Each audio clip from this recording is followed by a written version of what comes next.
Hello दोस्तों, मेरा नाम रामू है और अभी तक मेरी उम्र 23 साल की है। 23 साल की उम्र में ही मुझे किसी लड़की से प्यार हो जाता है। अभी मैं ग्रेजुएशन की पढ़ाई कर रहा हूँ। पढ़ाई करते-करते मुझे एक ऐसी लड़की मिल जाती है जिसके प्यार में मैं पागल हो जाता हूँ। उस लड़की के खर्चे तो बहुत ही ज़्यादा स्मार्ट और हाई-फाई थे। देखने में लड़की तो बहुत ही ज़्यादा सुंदर और स्मार्ट थी और अपनी बाइक पर आती थी। हालाँकि उस लड़की को स्कूटी तो बिल्कुल भी पसंद नहीं थी। उस लड़की को तो बाइक चलाना बहुत ही पसंद था। वह लड़की शहर की रहने वाली थी और गाँव में रहने और मैं गाँव का रहने वाला था। लड़की की उम्र करीब 19 साल की होगी और लड़की पढ़ने में भी बहुत ज़्यादा होशियार थी। लड़की के पापा एक अच्छे वकील थे जो अच्छे कोर्ट में तारीख करते थे अर्थात वकालत का कार्य करते थे। लड़की भी ग्रेजुएशन की पढ़ाई कर रही थी। तभी एक दिन मैंने उस लड़की से कहा, आपके घर में कितने सदस्य हैं?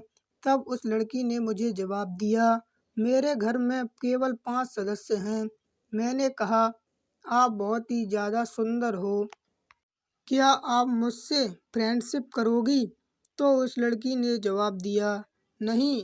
मैंने पूछा क्यों? फिर उस लड़की ने जवाब दिया, मुझे इन चीज़ों से बिल्कुल भी मतलब नहीं है। मैं केवल अपनी पढ़ाई पर ध्यान देती हूँ और फालतू चीज़ों पर बिल्कुल भी समय वेस्ट नहीं करती हूँ, क्योंकि आज का समय बहुत ही ज़्यादा कीमती है।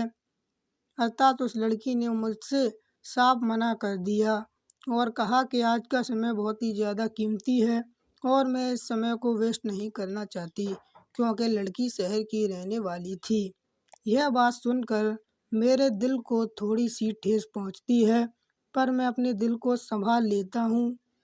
फिर लड़की धीरे धीरे मुझसे दूर होने लगती है और जब भी मैं उससे बात करने के लिए जाता हूँ तो वह मुझसे दूरी बनाने लगती है। अर्थात जब भी मैं उसके करीब जाता हूँ वह मुझसे दूर भग जाती है।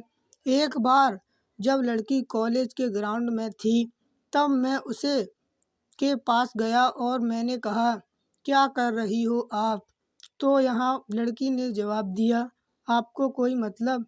मैं चुपचाप वहाँ से चला गया और मन ही मन टूट गया।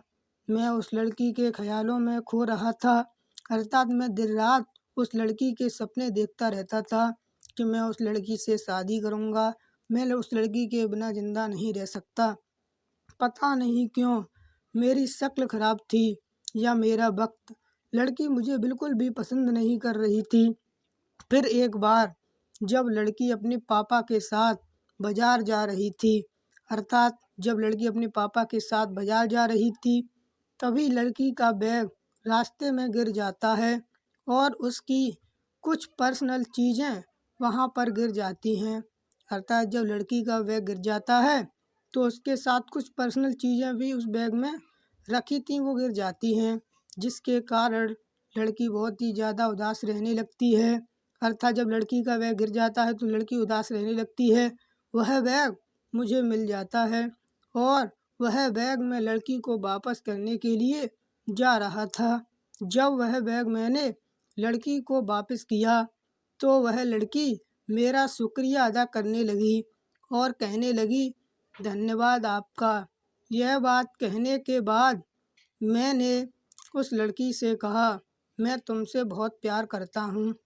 अर्थात जब उस लड़की को मैंने बैग दे दिया तो उस लड़की ने मेरा धन्यवाद किया। धन्यवाद करने के तुरंत बाद ही मैंने उस लड़की को अपने दिल की सारी बात बता दी। मैंने कहा, मैं तुमसे बहुत प्यार करता हूँ, आप मुझसे शादी करोगी? फिर लड़की ने कहा, अभी आप क्या करते हो? फिर मैंने कहा, अभी मैं ग्रेजुएशन की पढ़ाई कर रहा हूँ। तब लड़की ने कहा, आप पढ़ाई करते करते जब आपकी जॉब लग जाएगी तब हम शादी कर लेंगे। यह बात सुनकर मैं खुश हो गया और मैंने उस लड़की का मोबाइल नंबर ले लिया। अर्थात इतनी बात जब लड़की ने कही तो मेरे दिल में बहुत ही ज़्यादा खुशी हुई। मैंने उस लड़की से उसका फ़ोन नंबर ले लिया और अपने फ़ोन में सेव कर लिया। समय बीत रहा था और हम फ़ोन पर बातें किया करते थे। कुछ सालों के बाद मेरी ऑफिसर की जॉब लग जाती है और इसके पापा मेरी शादी उस लड़की से करा देते हैं। अर्थात जब मेरी जॉब ऑफिसर की लग जाती है और मैं अच्छी पोस्ट पर पहुंच जाता हूं, तो उसके पापा खुद मेरी शादी उस लड़की से करा देते हैं। हालांकि जॉब में अच्छे पैसे मिलते थे, जिससे हम दोनों का गुजारा आराम से होने लगा और हमने अपनी ज़िंदगी का आराम महसूस किया और हम गांव को छोड़कर अच्छे शहर में रहने लगे। धन्यवाद दोस्तों। अगर आज आपको आज की यह कहानी थोड़ी सी भी समझ में आई हो, अच्छी लगी हो, तो प्लीज़ हमारे यूट्यूब चैनल को लाइक, शेयर, सब्सक्राइब करना ना भूलें और कमेंट में अपने चैनल का नाम ज़रूर बताएं। धन्यवाद।